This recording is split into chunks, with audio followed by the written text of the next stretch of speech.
এই শোনো না, আমাদের অন্ধবিশ্বাস চ্যানেলটি যারা এখনো সাবস্ক্রাইব করেননি, প্লিজ সাবস্ক্রাইব করে দাও। আর অল্প কিছু সাবস্ক্রাইবার হলে 1 লক্ষ পরিবার হবে। সবাই প্লিজ সাবস্ক্রাইব এবং বেশি বেশি শেয়ার করে দাও প্লিজ। আচ্ছা যাও। তার অনুমতি পেতেই দরজার দিকে ছুট লাগায়। সায়রা বেগম পেছন থেকে ডেকে বলে, সময় পেলে আবার এসো, কেমন? আমরা গল্প করব কিন্তু। নাহিল তার দিকে তাকিয়ে হাসি মুখে বলে, আচ্ছা, আসবো। এক ছুটে গিয়ে থামে তার বাবা মার ঘরের সামনে। দরজাটা কোনো রকম চাপানো। দরজা কয়েকবার টোকা দেয়। ভেতর থেকে কোনো আওয়াজ না পেয়ে সে দরজাটা ঠেলে মাথা ঢুকিয়ে উকি দেয় ভেতরে। ভেতরে তার মা একা আছে। পা টিপে টিপে ঘরে প্রবেশ করে। সিরাত বিছানায় উপর হয়ে ঘুমিয়ে আছে। সে বিছানায় আস্তে করে উঠে সিরাতের এক পাশে শুয়ে তাকে জড়িয়ে ধরে। পিঠের উপর মাথা রেখে গভীর শ্বাস টেনে নেয়। সিরাতের গায়ের ঘ্রাণটা তার কাছে অন্যরকম লাগে। একদম মা মা একটা ঘ্রাণ, যা সে কারো শরীর থেকে পায় না। তাই তো সুযোগ পেলেই জাপটে ধরে ঘ্রাণ নেয়। ঘুমের মধ্যে কেউ আষ্টে পৃষ্ঠে জড়িয়ে আছে অনুভব করতেই ঘুম ভেঙে যায় সিরাতের। ঘুম ঘুম চোখে হাত দিয়ে হাতড়ে বোঝার চেষ্টা করে ব্যক্তিটিকে। ছোট ছোট হাত পা আর শরীর টের পেয়েই বুঝতে পারে মানুষটাকে। আব্বু ঠিক হয়ে শুয়ে পড়ো। নাহিল নিশ্চুপ। নাহিলের বালিশ দিচ্ছি, ঠিক হয়ে শুয়ে পড়ো শোনা। নাহিল সিরাতের সাথে আর একটু মিশে গিয়ে বলে, একটু ঘুমা। বালিশে ঘুমাও। এভাবে শুয়ে থাকলে ঘাড় ব্যথা হবে তো। না। সিরাত হাল ছেড়ে দেয়। সে নিজেও ক্লান্ত, ঘুম দরকার। তাই আর কথা বাড়ায় না। তার বুঝে আসে এদের বাপ ছেলের কাহিনী। এরা কি তাকে একটু ঠিক মতো শুতে দেখতে পারে না? বেটা হয়েছে পর থেকে কয়দিন যে শান্তি মতো ঘুমিয়েছে তা মনে নেই তার। আগে ছিল শুধু ছেলেটা, এখন যুগ হয়েছে বাপটা। এরা মোটেই তার শান্তি সহ্য করতে পারে না। যে একটু আরাম করে শুতে যাবে, অমনি হয় বাপ না হয় ছেলে এসে তাকে বালিশ বানিয়ে ফেলে। তার জীবনটাই বেদনার। তবে এই বেদনার মধ্য যে আকাশ পরিমাণ সুখ আছে তা মোটেও অস্বীকার করতে পারবে না সে। সন্ধ্যা গড়িয়ে রাত হয়েছে প্রায়। ইশতিয়াক ও রওনাফ বাড়ি পৌঁছেছে। তারা সেখান থেকে গিয়েছিল দই মিষ্টি আনতে, সাথে আরও প্রয়োজনীয় কিছু জিনিস। বাড়ির ভেতরে ঢুকে সোজা ডাইনিংয়ে গিয়ে 2 হাতের পোছা হালকা করে আতিয়া ও সায়রা রান্নাঘরে খাবারের আয়োজন করছে। মিথিলা আছে সারার কাছে। আজ এঙ্গেজমেন্ট বলে কথা, একটু সাজগোজের বিষয় আছে। রওনাফ আশেপাশে সব জায়গা খুঁজে বউ বাচ্চার দেখা পায় না। অবশেষে ঘরের দিকে পা বাড়ায়। দরজা চাপিয়ে রাখা দরজা খুলে ভেতর প্রবেশ করে। আশেপাশে দেখে বিছানায় চোখ চলে যায়। একটা মনোমুগ্ধকর দৃশ্য ফুটে উঠেছে তার সামনে। সিরাত উপর হয়ে ঘুমিয়ে আছে। তার পিঠের উপরে মাথা রেখে হাত পা তার গায়ের উপরে তুলে দিয়ে ঘুমিয়ে আছে তার ছেলে। এর চেয়ে মনোরম দৃশ্য আর কি হতে পারে একজন বাবা ও একজন স্বামীর নিকট। সিরাত মা হিসেবে সত্যি অসাধারণ। বিয়ের শুরুতে একটু ভয় ছিল এদের দুজনের সম্পর্ক নিয়ে, তবে দিনে দিনে সে ভয় এখন সুখের রূপ নিয়েছে। সিরাত মা হিসেবে, বউ হিসেবে অসাধারণ একজন মানুষ। মা হিসেবে খুবই বুঝদার, সংসার সামলানোর কাজেও যথেষ্ট বুঝদার। শুধুমাত্র তার কাছে এলেই সব বোধ বুদ্ধি হাঁটুতে নেমে যায়। রওনাফ ঘড়িতে একবার সময় দেখে নিয়ে এগিয়ে যায় তাদের দিকে। বিছানায় বসে প্রথমে ছেলের কপালে, এরপর বইয়ের কপালে একটা ভালোবাসার স্পর্শ দিয়ে তাদের আলতো স্বরে ডাক দেয়। বেশ কয়েকবার ডাকতেই সিরাতের ঘুম হালকা হয়ে যায়। সামনে রওনাফকে দেখে এক চিলতে হাসি দেয়। বিপরীতে রওনাফের ঠোঁটেও হাসির রেখা ফুটে ওঠে। ওঠো, বাড়িতে আজ মেহমান আসবে ভুলে গেছো? ক্লান্ত লাগছিল তাই ঘুমিয়ে পড়েছিলাম। ওঠো, উঠে ফ্রেশ হয়ে পোশাক পাল্টে নাও। রওনাফ আস্তে করে তার উপর থেকে নাহিলকে সরিয়ে পাশে বালিশে শুয়ে দেয়। সিরাত উঠে চুলগুলো হাত খোপা করে নেয়। রওনাফ বিছানা থেকে নেমে কাবার থেকে তার এবং সিরাতের পোশাক বের করে নেয়। সিরাতকে ওয়াশরুমে পাঠিয়ে সে ঘরেই পোশাক বদলে নিয়ে ঘর থেকে বেরিয়ে যায়। সিরাত সময় নিয়ে ফ্রেশ হয়ে বাইরে আসে। রওনাফকে ঘরে দেখতে পায় না। সিরাত ছেলেকে আর ডাকে না, ভাবে এখন ঘুমাক। কাঁচা ঘুম ভাঙলে মাথা যন্ত্রণা করবে। তার থেকে একেবারে মেহমান আসার পরেই ডেকে দিবে। নিচে এসে দেখে সবাই সবার কাজে ব্যস্ত। সে সোজা যায় রান্নাঘরে।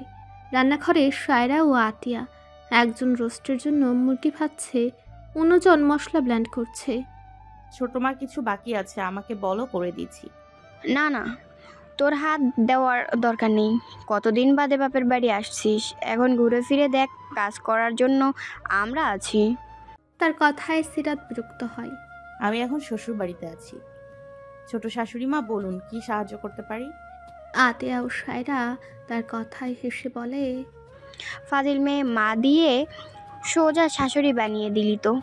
দেখো এখন যাও, বড় বউ গিয়ে জুড়ির ফলগুলো কেটে সাজিয়ে রাখো তো টেবিলে, কাটা যেন সুন্দর হয়, মেহমানদের সামনে দেওয়া হবে। সিরাত তার কথায় ভেঙচি কেটে একটা ছুরি ও ফলের ছুরি নিয়ে ডাইনিংয়ে গিয়ে পা ভাঁজ করে আরামসে বসে ফল কেটে কেটে প্লেটে সাজায়। ভাবি, কি এত লাগাচ্ছ? হ্যাঁ, এত সাজানোর কি দরকার? তারা বুঝি আমাকে আগে দেখেনি? সে দেখা আর এ দেখা এক নয় ননদি। আর তোমার একটা বিশেষ দিন, একটু সাজতে তো হবেই। ইস, আমার না কেমন নার্ভাস লাগছে। হাত দেখো কেমন ঠান্ডা হয়ে গেছে। আরে বোকা, এমন হয়, আস্তে আস্তে ঠিক হয়ে যাবে। এখন কথা বলো না, চুপ করে বসো, আমাকে সাজাতে দাও। হালকা করে সাজিয়ে দিবা কিন্তু। আচ্ছা বোন আমার, এবার একটু শান্ত হয়ে বসো। তারা এখনই চলে আসবে। এখনো হয়নি, দেখলে তোমার মা চাচিরা আমাকেই ছাড়বে। সারা আর কিছু বলে না। মিথিলাও আপন মনে সাজাতে থাকে তাকে। ভারী কাজের একটা 3 পিস পরিয়ে দিয়েছে, সাথে মুখে মানানসই মেকআপের প্রলেপ আর হালকা গয়নার সাজ কমপ্লিট। রাত 8টার দিকে মনোয়ার সাহেব তার পরিবার নিয়ে পা রাখেন শেখ বাড়িতে। সাথে আরও আছে বড় ভাই ভাবি। শেখ বাড়ির পুরুষ সদস্যরা তাদের স্বাগত জানায়। প্রথমেই তাদের সামনে দেওয়া হয় হালকা নাস্তা। প্রথমে বিয়ের তারিখ নির্ধারণ হবে, এরপরে আংটি বদল। অন্যদিকে সিরাত ও মিথিলা আছে সারার সাথে। নাহেলকে তুলে রেডি করে ওর বাপের হাতে ধরিয়ে দিয়ে সে এসেছে এখানে। যদিও সে ভদ্র বাচ্চা, তবু বলা যায় না বাকি 2 বাচ্চার সাথে মিলে কি না কি করে, তাই রনাফের হাতে তুলে দিয়েছে। বাড়ির বড়রা মিলে আলাপ আলোচনা করছে বিয়ের দিনক্ষণ নিয়ে। ছেলে মেয়ে উভয়ের কাছে মতামত চাইলে তারা তা বড়দের হাতে তুলে দেয়। তারা যা সিদ্ধান্ত নেবে তাই তারা মেনে নেবে। কেউ আর দেরি করতে চায় না, তাই বিয়ের তারিখ নির্ধারণ করা হয়েছে 31শে ডিসেম্বর। সবাই তাতে ঐক্যমত পোষণ করেছে। এবার আংটি বদলের পালা। সিরাত ও মিথিলা সারাকে নিয়ে প্রবেশ করে বসার ঘরে। মাশরাফি হবু স্ত্রীকে প্রথম দেখাতেই মনে মনে মাশাল্লাহ বলতে ভুলল না। মাশরাফি ও সারাকে এনে পাশাপাশি বসানো হয়েছে। প্রথমে মাশরাফির পালা। জীবনে প্রথমবার মাশরাফির গলা শুকিয়ে আসছে।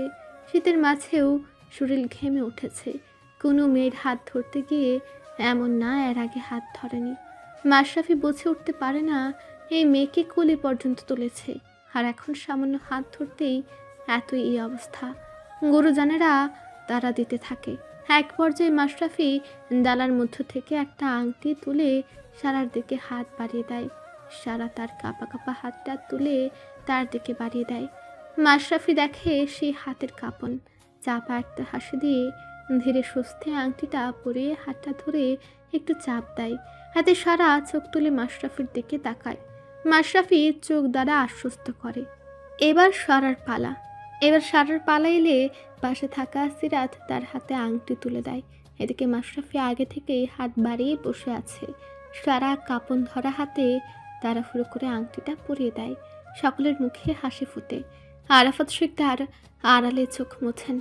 এ দৃশ্য চোখ এড়ায় না আজমল শিকদারের। সে ভাইয়ের কাঁধে হাত রেখে ভরসা ও সাহস দেয়। সকলে রাতের খাবার খেতে ইতিমধ্যে টেবিলে বসে পড়েছে। বাড়ির মেয়ে বউরা হাতে হাতে খাবার বেড়ে দিচ্ছে। সারাকে ঘরে দিয়ে আসা হয়েছে। সেখানে সিরাত নিজ হাতে খাবার খাওয়াচ্ছে বোনকে। খাওয়া দাওয়া শেষে সকলে টুকটাক কথা বলছে। মনোয়ার সাহেব এখনই বের হবেন পরিবার নিয়ে। ভাই, আজকে রাতটা থেকে গেলে হয়তো না, রাত হয়েছে অনেক, আরো শরীর শীতের মধ্যে না ভাইজান, আজান না। বড় ভাইরা কালই চলে যাবে, তারই কিছু কাজ আছে, তাই আজ কোনোভাবেই সম্ভব হচ্ছে না। তাহলে আর কি করা, যেহেতু বলে দিয়েছেন কাজ আছে, তখন তো আর আটকানো যায় না। বেশ, যান তবে, সাবধানে যাবেন, গিয়ে একটা খবর জানাবেন। জি জি, আসছি তাহলে। সবাইকে বিদায় জানিয়ে বন্ধ হয় শিকদার বাড়ির মূল ফটক। বাড়ির ছোট মেয়ের বিয়ে, আনন্দ দুঃখ মিলেমিশে একাকার। এই খুশির খবর রাবেয়াকেও জানানো হয়েছে, তবে তার শাশুড়ি অসুস্থ থাকায় আজ এখানে উপস্থিত হতে পারেনি। সন্ধ্যার পর থেকে বইয়ের দেখা নেই। ছেলেকে ধরিয়ে দিয়ে সে যে সরেছে, আর তার পাশ ঘেঁষেনি। কাল তাকে ফিরতে হবে। একদিন ছুটি পেয়েছে, এই মেয়ের জন্য কত দূর থেকে ছুটে এসেছে, আর মেয়ে তাকে পাত্তাই দিচ্ছে না। এখানেই মানুষ পেয়ে তাকে চোখে পড়ে না। থাকুক, যেখানে ইচ্ছা এর সুদ সে ঢাকায় গিয়ে তুলবে।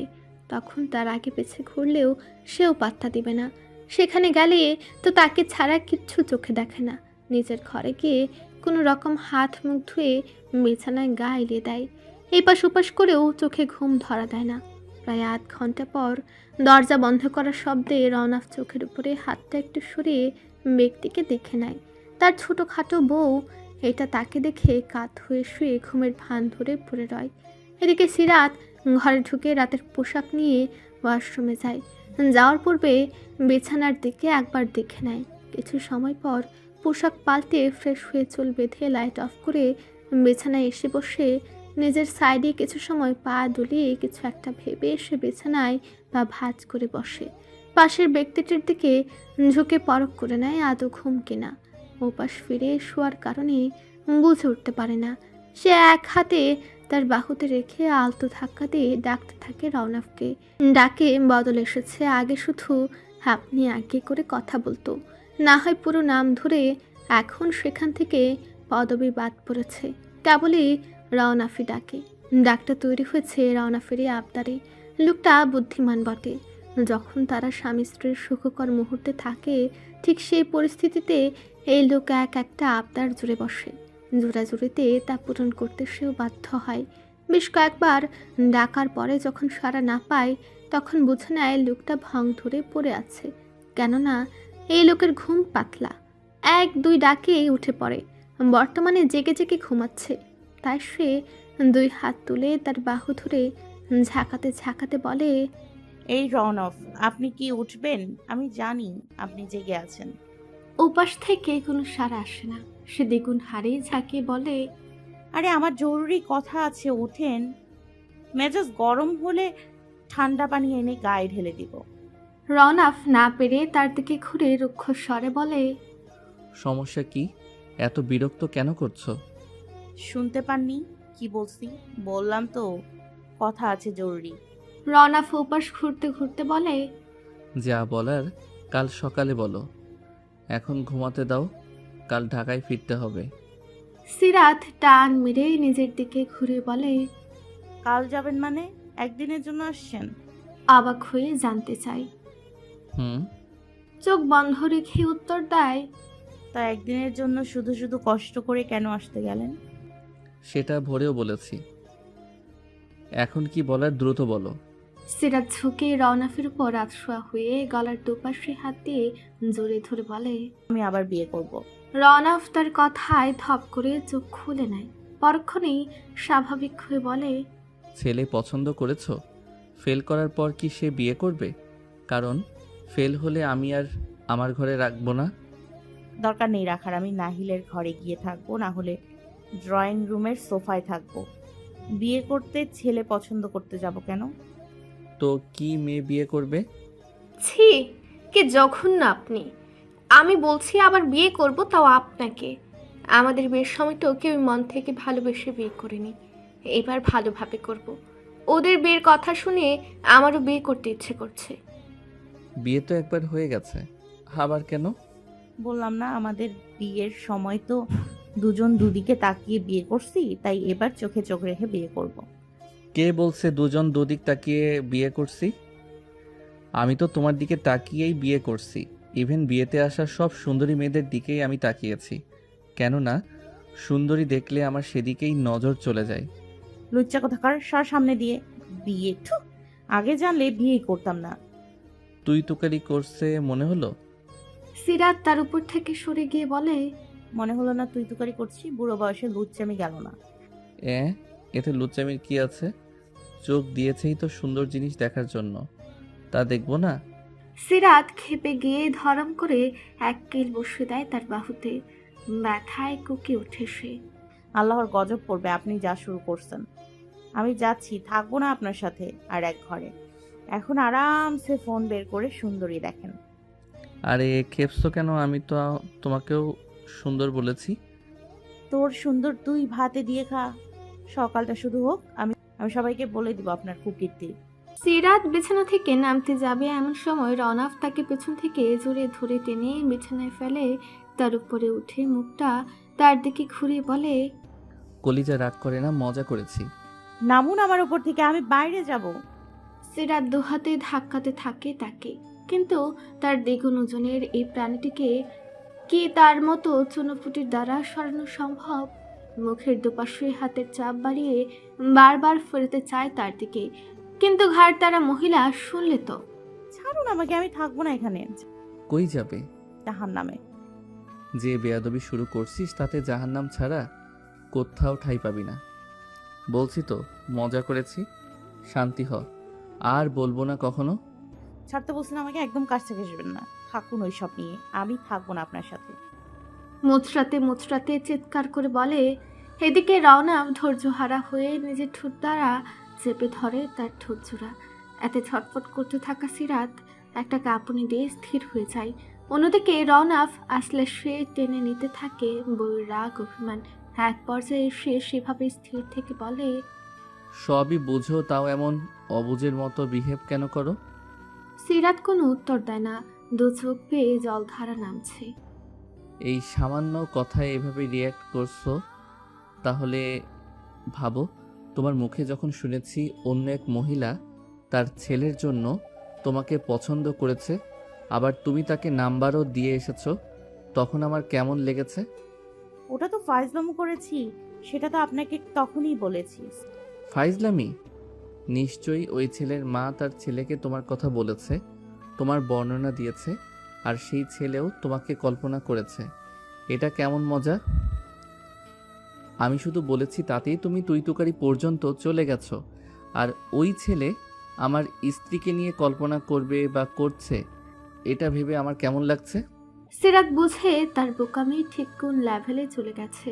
রওনাফের কথা মতো যদি তাই হয়ে থাকে তবে না সে আর ভাবতে পারছে না। চোখ নামিয়ে রেখে বলে, সরি, আমি বুঝতে পারিনি। এত কিছু ভেবে আমি নাম্বার দিইনি। সরি? তুমি ছোট, অনেক কিছুই তোমার ভাবনার বাইরে থাকবে, স্বাভাবিক। আরো বড় হও, বাস্তবতাকে চোখ মেলে দেখো, বুঝবে একটা ছেলের কল্পনা, তার দৃষ্টি কত দূর পর্যায়ে যেতে পারে। সেটা তুমি যদি জানতে তবে কখনোই অমন সেজে গুজে উপস্থিত হতো না। আমি কখনোই তোমাকে পোশাক আশাক সাজগোজ নিয়ে বাধা দিইনি। চেয়েছি নিজে থেকে বুঝো, শেখো। জোর করে পড়ালে তার গুরুত্ব তুমি বুঝবে না, তখন বোঝা মনে হবে। আমার উপরে বিরক্ত হবে, রাগ হবে, কিন্তু যখন তুমি স্বেচ্ছায় বুঝে পড়বে তখন তার প্রয়োজনীয়তা, গুরুত্ব বুঝবে। আপনি নিষেধ কেন করেননি? রওনাফ সিরাতের চোখে চোখ রেখে বলে, বললামই তো, জোর করে কোনো জিনিসের গুরুত্ব বোঝানো যায় না। আমি নিষেধ করলে সেটা তুমি ভালোভাবে নিতে, মুখে কিছু না বললেও ভেতরে ভেতরে ঠিকই রাগ জমতো। সিরাত উপায়ন্তর না পেয়ে কেঁদে ফেলে। রওনাফ ব্যস্ত হয়ে পড়ে তাকে সামলাতে, কপালে কপাল ঠেকিয়ে রাখে। সিরাত কাঁদতে কাঁদতে বলে, ওই ছেলে কি সত্যি কল্পনা করবে? যদি বাজে কিছু কল্পনা করে? হুশ, কাঁদে না। ওই ছেলে কি করবে জানি না, যদি করেও তোমাকে না দেখে। তবে তুমি কি জানো, রাস্তাঘাটে অসংখ্য ছেলে আছে যারা মেয়েদের সৌন্দর্য, সাজ পোশাকে মুগ্ধ হয়ে তাদের নিয়ে কল্পনায় ঘর সাজিয়ে ফেলে। কত ধরনের কল্পনা করে তা তোমার ধারণার বাইরে। আমি আর এসব পরে বের হব না। আপনি আমাকে বোরকা কিনে দিবেন, আমি তাই পরব এখন থেকে। হেঁচকি তুলে বলে, মাথা তুলে ঠুটে ঠুটছে বলে, আচ্ছা পাখি আমার, দেব। এবার আমাকে কিছু দাও, কাল তো চলে যাব। কি দেব? আপাতত তো কিছুই নেই আমার কাছে। খানিক অভূত সুরে বলে। এত এত কথার মাঝে রওনাফের এমন কথা শুনে সে সঠিক অর্থ অনুধাবন করতে ব্যর্থ হয়। তোমাকে দাও তাতেই হবে, বাকি সব দেওয়ার জন্য আমি আছি। রওনাফের কথার অর্থ বুঝতে পেরে সিরাতের গালে লাল আভা ফুটে ওঠে। সে লজ্জায় মাথা নামিয়ে নেয়। রওনাফ বধূর লাজে রাঙা মুখ দেখে আরো এক ধাপ উন্মাদ হয়ে পড়ে। ভেসে যায় সুখের সাগরে, যেখানে পারে আসার তারা নেই কারো। অবশেষে সুখ দুঃখ হাসি কান্নার মধ্য দিয়ে অতিবাহিত হয় একটি দিন। মাঝে কেটে যায় দুটো দিন। রওনাফ ফিরে গেছে তার কর্মস্থলে। রাজশাহীতে রেখে গেছে বউ ছেলেকে। যেহেতু কদিন বাদেই সারা মাশরাফের বিয়ে, তাই আর তারা যায়নি। রওনাফ ফিরবে বিয়ের আগের রাতে। বাড়িতে বিয়ে বিয়ে আমেজ। আজ তারা বিয়ের কেনাকাটা করতে যাবে। কেনাকাটার জন্য যাবে আতিয়া, সিরাত ও বাড়ি থেকে মাশরাফি ও মনিরা বেগম। বিয়ের কেনাকাটা অনেক সময় সাপেক্ষের বিষয়। এ কারণেই সারাকে নিতে পারছে না, কেননা এত সময় ধরে চলাফেরা করাটা তার শরীর নিতে পারবে না। সারা নিজেও খুব বেশি আগ্রহ দেখায়নি। তাকে যাওয়ার কথা জিজ্ঞেস করলে সে বলে, তোমরা পছন্দ করে নিয়ে আসো, আমি কি এত কিছু বুঝি? তাছাড়া শরীরের উপর বেশি প্রেশার পড়ে যাবে। তোমরা তো এতজন যাচ্ছ, তোমরা পছন্দ করে কিনলেই হবে। অন্যদিকে মিথিলার শরীরটা দুদিন ধরে ভালো যাচ্ছে না। বমি বমি ভাব, মাথা ঘোরা, শরীর ক্লান্ত লাগছে, তাই সেও যেতে পারেনি। সবাই দুপুরের পরপরই বের হয়ে শপিংয়ের উদ্দেশ্যে। বিভিন্ন দোকান ঘুরে ঘুরে নানান জিনিস কেনে। সন্ধ্যা হয়ে গিয়েছে, এখনও বেশ শাড়ি বাকি। মনিরা বেগম ছেলের বউয়ের জন্য কিছু গয়না কেনেন, যেগুলো সারাকে ভিডিও কলে রেখে দেখিয়ে দেখিয়ে তার মতামত নিয়ে কেনে। সবশেষে মেয়ের শাড়ি এটাও সারার পছন্দ মতো কেনা হবে, তাই সিরাতের ফোন থেকে ভিডিও কল করে তাকে। সামনে দেখে এক এক করে শাড়ি উল্টে পাল্টে দেখায়, কোনোটাই তার মন মতো হচ্ছে না।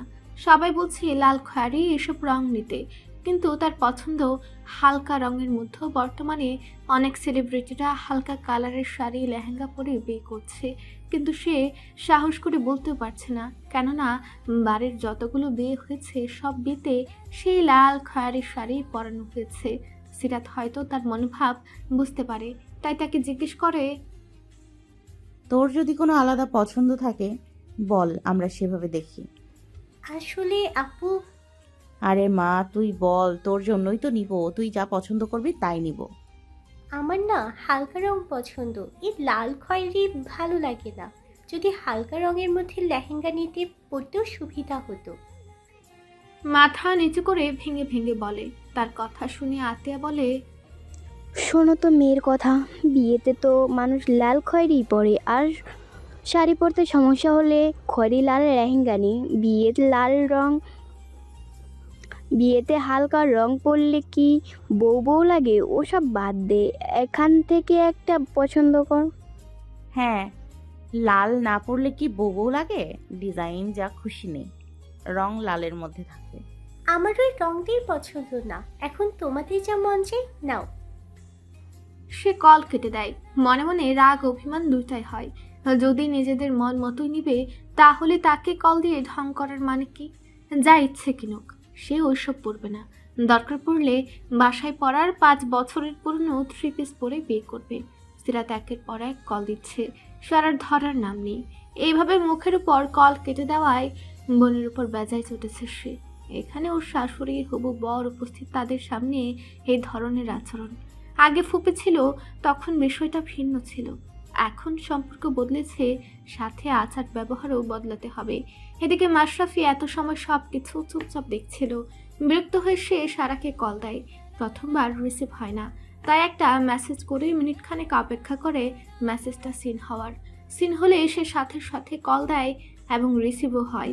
উপাস থেকে ক্যামেরা অফ করে রেখেছে, তাতে কি রিসিভ করেছে এই অনেক। মাশরাফি দোকানদারের উদ্দেশ্যে বলে, আপনি হালকা রঙের মধ্যে কিছুই লেহেঙ্গা দেখান। দোকানদার তার কথা মতো লেহেঙ্গা বের করে ফোনের ওপাশে থাকা ব্যক্তির উদ্দেশ্যে বলে, দেখ এবার পছন্দ কর, সময় কম, রাত হয়ে আসছে। বিপরীত পাশের ব্যক্তিটির মুখে লাজুক হাসি ফুটে ওঠে। এদিকে সবাই বসে বসে তাদের কর্মকাণ্ড দেখছে, কেউ কিছু বলে না। বলার কি আছে? যেখানে জামাই বউ নিজেরাই পছন্দ করছে, সেখানে কি আর বলার থাকে? অনেক বাছ বিচারের পর তারা একটা সোনালী রঙের লেহেঙ্গা পছন্দ করে। সারা মাশরাফিকে জিজ্ঞেস করলে সেও ভালো বলে, তো এটাই ঠিক করা হয়। সাথে লাল দোপাট্টা নেওয়া হয়। কেনাকাটা শেষ, কনের পোশাকের পাশাপাশি ছেলের পোশাকও কেনা হয়েছে। এবার বাড়ি ফেরার পালা। অন্যদিকে শেখদার বাড়ির বসার ঘরে খেলা করছে বাড়ির 3 ছোট সদস্য। সারাও আছে সেখানে উপস্থিত। সারা বেগম নিজ ঘরে নামাজ পড়ছেন, মিথিলা নিজের ঘরে বিশ্রাম নিচ্ছে। রাত ভালোই হয়েছে, অন্যদের কোনো খবর নেই। বাচ্চারা না খেয়ে আছে, তাই মিথিলা নাজুক শরীরটা বিছানা থেকে তুলে সিঁড়ি বেয়ে নিচে নেমে আসে। সকলের উদ্দেশ্যে বলে, অনেক খেলা হয়েছে, এখন খেতে বসো সবাই। ভাবি, তোমার তো শরীর খারাপ, তুমি কেন আসতে গেলে কষ্ট করে? সবাই আসুক, ওরা তখন খেয়ে নিবে, তুমি ঘরে গিয়ে শুয়ে থাকো। কেউ তো আসছে না এখনো, আর বাচ্চাগুলোও খেয়েছে সেই বিকেলে। এখন তো ক্ষুধা পেয়েছে নিশ্চয়ই, কতক্ষণই পা জেগে থাকবে। আমি খাবার বেড়ে দিয়েছি, তুমি একটু খেয়াল রেখো আম্মা আসা পর্যন্ত। মিথিলা কচ্ছপের গতিতে এগিয়ে যায়। ইতিমধ্যে ইয়াশ, ইনান, নাহিল ডাইনিংয়ে বসে পড়েছে। মিথিলা একে একে খাবার এনে প্লেটে বেড়ে দেয়। মাছের বাটির ঢাকনা তুলতেই পেট মুচড়ে ওঠে। কোনো রকম দৌড়ে বেসিনের কাছে গিয়ে গল গল করে বমি করে দেয়। তাকে দেখে ঘাবড়ে যায় সবাই। দৌড়ে তাকে গিয়ে ধরে সারা। কোনো রকম হুইল চেয়ারটা টেনে এগোয়। ডাইনিংয়ে হইচই পড়ে গেছে। সারা বুঝতে পারছে না কি করবে। বারবার মায়ের বন্ধ দরজার দিকে তাকাচ্ছে আর ডাকছে তাকে। বসার ঘরে বাচ্চারা হই হুল্লোড় করছিল, তাই দরজা আটকে নামাজে দাঁড়িয়েছে। আর বাইরের শব্দ তেমন ভেতরে যায় না। ইয়াশ, দৌড়ে গিয়ে আমার ফোনটা নিয়ে আয় দ্রুত। আপু, ভাবির কি হয়েছে? এমন করছে কেন? খাম্বার মতো দাঁড়ায় না থেকে যা বলছি কর। মনের কথা মতো ইয়াশ ছুটে সারার ঘরে। এদিকে মিথিলার ক্রমাগত বমি হচ্ছে। ইনান ও নাহিল তাকে দুপাশ থেকে ধরে রেখেছে। বাচ্চা দুটোর চোখে পানি, কি করবে বুঝতে পারছে না।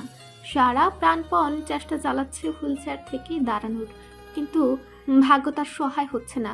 এক পর্যায়ে মিথিলার দুর্বল দেহটা মাটিতে লুটিয়ে পড়ে। 3 জন একত্রে চিৎকার দিয়ে ওঠে। সারা 2 হাতে ভর দিয়ে উঠে দাঁড়াচ্ছিল। মিথিলাকে পড়ে যেতে দেখে সে দিক বেদিক শূন্য হয়ে হাতল ছেড়ে দেয়। ফলস্বরূপ সেও মাটিতে পড়ে যায়। অসুস্থ শরীরটা শক্ত মেঝেতে পড়ায় হাড়গুলো যেন ভেঙে গেছে তার। সে তার কোমর ও পায়ে হাত ডলতে থাকে আর ব্যথায় কাতরাতে থাকে। দৃষ্টি তার মিথিলার দিকে। নিজের ভাগ্যের উপর তার করুণা হচ্ছে, চাইলেও ছুটে গিয়ে ধরতে পারছে না। নাহিল ছুটে যায় সারার ঘরের দিকে। এত সময় এই চিন্তা কারো মাথাতেই আসেনি। দরজার সামনে গিয়ে জোরে জোরে দরজা ধাক্কাতে থাকে। সারা বেগম দরজায় জোরে ধাক্কানোর শব্দে তাড়াহুড়ো করে উঠে পড়েন। তার মনে কু গাইছে। সে দৌড়ে গিয়ে দরজা খুলে দেয়। দেখে সেখানে নাহিল দাঁড়িয়ে আছে, তার 2 চোখে অশ্রু ধারা বইছে। সায়রা তার এখনো অবস্থা দেখে বলে, কি হয়েছে? কাঁদছো কেন? সে ফুপাতে ফুপাতে বলে, ডাইনিংয়ে মামি ফুফি পড়ে গেছে, তুমি চলো দেখবা না একটু। তার এমন ভাঙা ভাঙা কথা সে ঠিকঠাক বুঝে উঠতে পারে না, তবে একটু বুঝে কিছু একটা ঘটেছে। সে নাহিলকে ফেলে ছুটে ডাইনিংয়ের দিকে গিয়ে যা দেখে তাতে সে হতবাক হয়ে যায়। প্রথমে নজরে আসে মিথিলাকে, যে জ্ঞান হারিয়ে পড়ে আছে, যার মাথাটা ইনানের কোলে। সে গ্লাস থেকে পানি তুলে তুলে মুখে ছিটিয়ে দিচ্ছে। তারপরে দেখে সারাকে, যে কিনা মেঝেতে পড়ে আছে। তার 2 চোখ ভরে আছে অশ্রু কণায়। ক্রমাগত কোমর ও পা ডুলছে। মায়ের মন মেয়ের দিকে টানবে। সে মিথিলাকে উপেক্ষা করে সারার কাছে যায়। লড়ে পড়ে থাকা সারাকে তুলতে গেলে বলে, আম্মু, পারছি না, খুব ব্যথা হচ্ছে। একটু চেষ্টা করো, পারবে। আমার উপর ভর রাখো। পুনরায় চেষ্টা করেও ব্যর্থ হয়। সারা হাল ছেড়ে দিয়ে কাঁদতে কাঁদতে বলে, তুমি ভাবির কাছে যাও, তাকে একটু দেখো না, অনেক বমি হয়েছে। ভাইয়াকে কল দাও, ওই যে আমার ফোন। সায়রা কি করবে বুঝে উঠতে পারে না। একদিকে মেয়ে, অন্যদিকে পুত্রবধূ, কাউকে দরকার এই পরিস্থিতিতে। সে সারার ফোনটা নিয়ে প্রথমেই রামিমকে কল দেয়। তারা 3 জন শহরের বাইরে আছে, যত দ্রুত পারে আসছে। রামিম বউ ও বোনের খবর শুনে তখনই রওনা করে। আজমল ও আরাফাত শিকদারকে এ বিষয়ে কিছু বলে না, কেননা কিছুদিন আগে এত বড় একটা অ্যাক্সিডেন্ট তার সুখ পুরোপুরি কাটেনি। এখন রাস্তাঘাটে বসে এমন কথা শুনলে যদি কোনো বিপদ হয়ে যায়। মাশরাফিদের গাড়ি থামে শিকদার বাড়ির সামনে। তারা মূলত সিরাত ও আতিয়া বেগমকে পৌঁছে দিতে এসেছে। বাইরে গাড়ির শব্দ পেয়ে সকলের মনোযোগ সেদিকে যায়। গ্যাস ছুটে যায় গেটের বাইরে। পরিচিত মানুষ দেখে স্বস্তি মেলে তার। আতিয়ার কাছে গিয়ে সব খুলে বলে। সকল কিছু শুনে তারা আর এক সেকেন্ড সময় ব্যয় করে না, দ্রুত প্রবেশ করে বাড়ির ভেতরে। ডাইনিংয়ে আসতেই সায়রা ও সারার অসহায় চেহারা নজরে আসে। সাথে আরও আছে মিথিলার জ্ঞানহীন শরীরটা। সিরাত ও আতিয়া দুজন দুজনের কাছে চলে যায়। মনিরাও যায় মিথিলার কাছে। ঠান্ডা মেঝেতেই পড়ে থাকার দরুন শরীর ঠান্ডা হয়ে গেছে। অন্যদিকে মাশরাফি চেয়ে আছে হবু বউয়ের দিকে। ঘন্টা খানেক আগেও কথা হলো, শাড়ি পছন্দ হচ্ছে না বলে কত কি মেসেজে হুমকি দিয়ে কল রিসিভ করিয়েছে। একটা ঘন্টার ব্যবধানে এখন মেঝেতে বসে কাতরাচ্ছে। মাশরাফি, ওদের হাসপাতালে নিতে হবে। মাশরাফির হুঁশ ফেরে। আবারও সেই হাসপাতাল, ওষুধের বিশ্রী গন্ধ। কি হলো, দাঁড়িয়ে আছিস কেন? বাড়িতে কোনো পুরুষ মানুষ নেই? মিথিলাকে আগে তোল। মাশরাফি এগিয়ে যায়, সিরাতের উদ্দেশ্যে বলে, একটা চাদর আনতো। চাদর দিয়ে কি করবেন ভাইয়া? মাশরাফি তার দিকে কড়া দৃষ্টি নিক্ষেপ করে। তা দেখে সিরাত ছুটে চাদর আনতে। চাদর নিয়ে ফিরলে মাশরাফি বলে, মাবিকে এটা দিয়ে পেঁচিয়ে দে। এবার সিরাত বুঝে চাদর আনার কারণ। মনিরার সাহায্য নিয়ে মিথিলাকে পেঁচিয়ে দেয়। এরপর মাশরাফি সে ঝুঁকে তাকে পাজা খুলে তুলে নেয়। আতিয়া বেগমকে সাথে আসতে বলে। সে এগিয়ে যায়, গাড়ির দরজা খুলে প্রথমে আতিয়া বসে। এরপর তার পাশে মিথিলাকে বসিয়ে দেয়, তার সাথে ভর দিয়ে। আতিয়া দুহাতে মিথিলার শরীরটা জড়িয়ে ধরে রাখে। মাশরাফি আর দাঁড়ায় না, সে এক ছুটে বাড়ির মধ্যে চলে যায়। গিয়ে দাঁড়ায় সারার সামনে। সারা তার দিকে ক্রন্ধনরত চোখ দুটো তুলে তাকায়। দেখতে পায় অনুভূতি শূন্য একজোড়া কাতর চোখ। মাশরাফি ঝুঁকে তার ঘাড় ও পায়ের হাঁটু বরাবর হাত রাখে। পারবো না, খুব ব্যথা হচ্ছে, উঠতে গেলে আরো ব্যথা পাবো। কাদো কাদো গলায় বলে। মাশরাফি আর একটু ঝুঁকে কান বরাবর মুখ নিয়ে বলে, বেশি ব্যথা দেব না চুরোই, একটু সহ্য করো, আমরা এক্ষুনি হাসপাতালেই যাব, তোর সব ব্যথা কমে যাবে। সারা তবু সাহস পায় না। তার ধারণা সে নড়লে ব্যথা পাবে। কাতর কণ্ঠে বলে, না, আপনি বুঝেন না, অনেক ব্যথা। প্লিজ একটু সহ্য কর, তোকে রেখে যেতেও পারবো না। ভাবি অসুস্থ, তার চিকিৎসার দরকার, তার কথা ভেবেই হলেও একটু। আস্তে আস্তে উঠাবেন। ধিমি গলায় বলে। সারা তার এক হাত তুলে মাশরাফির কাঁধে রেখে মাশরাফির শার্ট শক্ত করে চেপে ধরে, চোখ মুখ খিচে নেয়। মাশরাফি ধীরস্থির ভাবে তাকে কোলে তোলে, এতটাই আলতোভাবে যেন তার হাতের ছোঁয়ায় আঘাত পাবে। সারা একটু হলেও ব্যথা পায়, তার চোখ ভেজে উঠেছে, কিন্তু মাশরাফির মুখের দিকে চেয়ে চোখ মুখ খিচে সহ্য করে নেয়। এরপর সারাকে নিয়ে এগিয়ে যায়, সাথে সায়রা বেগম আছেন। প্রথমে সারাকে আলতোভাবে বসিয়ে দেয়, এরপর সায়রা বেগম উঠে বসে তার পাশে, মেয়েকে বুকের মাঝে চেপে ধরে রাখে। পথিমধ্য আতিয়া ইশতিয়াককে ফোন করে সব বলে। ইশতিয়াক সেই পথে হাসপাতালে ছুটেন। বাসায় সিরাত তার বাচ্চারা। তার এভাবে বাড়িতে বসে থাকতে ইচ্ছে করছে না, ছুটে হাসপাতালে যেতে মন চাইছে, কিন্তু বাচ্চাদের একা রেখে যেতেও পারছে না। তার এখন হাত পা ছুঁড়ে কাঁদতে ইচ্ছে করছে, কিন্তু কাঁদতে পারছে না। তাকে কাঁদতে দেখলে বাচ্চাগুলো ভেঙে পড়বে। সোফায় দম মেরে পড়ে আছে, মস্তিষ্কে ঘুরছে হাজারটা প্রশ্ন। কেন তার পরিবারের উপর দিয়ে একের পর এক ঝড় বয়ে যাচ্ছে। অন্যদিকে ক্রমাগত বইয়ের ফোন দিয়ে চলেছে রওনাফ। ফোন বেজে বেজে কেটে যাচ্ছে। সিরাতের ফোন তার হ্যান্ড ব্যাগে সাইলেন্ট করা রয়েছে। এরপর কিছু একটা ভেবে কল করে সারার ফোনে। ফোনটা পড়ে আছে ডাইনিংয়ের মেঝেতে। ফোনের কর্কশ শব্দে হুঁশ ফেরে সিরাতের। সে হুড়মুড় করে উঠে দৌড় দেয়, ভাবে হাসপাতাল থেকে কল দিয়েছে। ফোনটা হাতে নিতেই দেখে অতি পরিচিত নাম্বার, বড় ভাই নামে সেভ করা। সে ফোনটা রিসিভ করে কানে ধরে রাখে, কোনো কথা বলে না, বলতে তার গলা দিয়ে আওয়াজ বের হচ্ছে না। সারা শুনছিস? হ্যালো সারা। রওনা। সিরাত বহু কষ্টে কথা ঠেলে বের করে। শালের ফোনে বউয়ের এমন কান্না মিশ্রিত স্বর শুনে রওনাফের দম আটকে আসার উপক্রম। কলিজা কি হয়েছে, কাঁদছো কেন? রওনা ফুপে ওঠে সে। এই তো শোনা, শুনছি আমি, বলো। শান্ত হও, সময় দাও, এমন করলে তো আমি বুঝতে পারবো না। সিরাত থেমে জোরে শ্বাস টেনে নেয়। এবার বলো। সিরাত পুরো ঘটনা খুলে বলে রওনাফকে। রওনাফ শুনে মিথিলার বিষয়টা কিছুটা আন্দাজ করতে পারে। অন্যদিকে সারাকে নিয়ে দুশ্চিন্তা হয়। সারার অবস্থা সম্পর্কে সে সম্পূর্ণ অবগত। এই অবস্থায় পড়ে যাওয়াটা ভীষণ রিস্কের বিষয়। এই কথা তার বউকে বললে এখন কেঁদে কেটে ভাসিয়ে দেবে। সোনা, হুম বাড়িতে বাচ্চারা আছে না? হুম ওদের জন্যই তো আমাকে রেখে চলে গেছে। আচ্ছা, এবার আমার কথা মন দিয়ে শোনো। শুনছি। ভাঙা ভাঙা কণ্ঠে বলে। এভাবে না কান্না থামাও আগে। থামছে না তো, শুধু কান্না পাচ্ছে। রওনাফ দু আঙ্গুল কপালে ঘষে বলে, আচ্ছা শোনো, এত চিন্তা করো না কেমন। বাচ্চাদের খাইয়ে ঘুম পাড়িয়ে দাও, সব ঠিক হয়ে যাবে। তুমি এভাবে কান্নাকাটি করলে ওরাও তো ভেঙে পড়বে, তখন কি করে সামলাবে? বিপদে পড়ে এভাবে কান্নাকাটি করলে কি ঠিক হয়ে যাবে? সব সময় বিপদে ধৈর্য ধারণ করতে হয়। ধৈর্য ধারণ করো আর আল্লাহর কাছে সাহায্য চাও।